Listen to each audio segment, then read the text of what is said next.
Nesivetsin. Şimdi bu var, zaten gördüm bir sürprizim var, onu görelim. Çepek çalalayım, bu var, koydum. Sürprizim, çekmek ama şu zaman çekim yapara, hem çepek çalalayım, çek yapara, hem çekim yapara. Hanım. Çekmek. İşte tutuyor.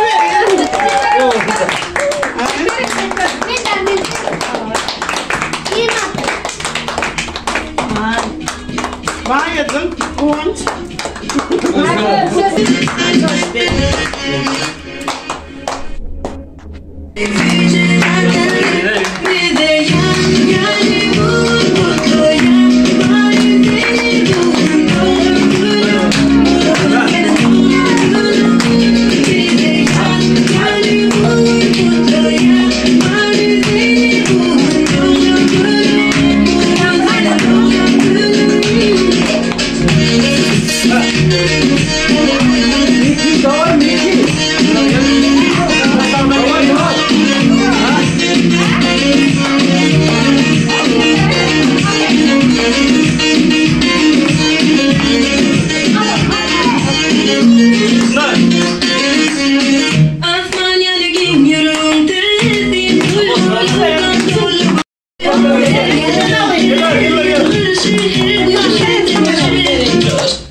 Çağlar sağ olun diyelim. Sağ olun.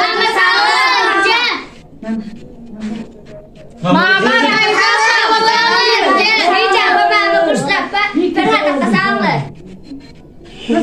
Koymuş fırsatlar aydan ara. İçen dağa tamam. Sağ işlemleri. Kadar kalanlar koyun için sağ olunlar. Size maydın fırsatlar. 10 yaşın kutlu olsun. Bayza, bir can güçüne koyurunuz için sağ olun. Sizlere nasip olsa şu aramıza dolanıp şunyalı oturmak nasip etsin. Maydın olsun. Size maydın fırsatlar. Apayca, uyan bir can terhadaka yiveren soğutlanış için sağ olunlar. Nasip olsa sağmanı işlep yollar açılıp aramıza gelip şuna şartlıklı günlerde bile oturmanızı arzu ediyen sağmancı işlem canınız sağ olsun. Allah canı bize serden ayırmasın. Nasip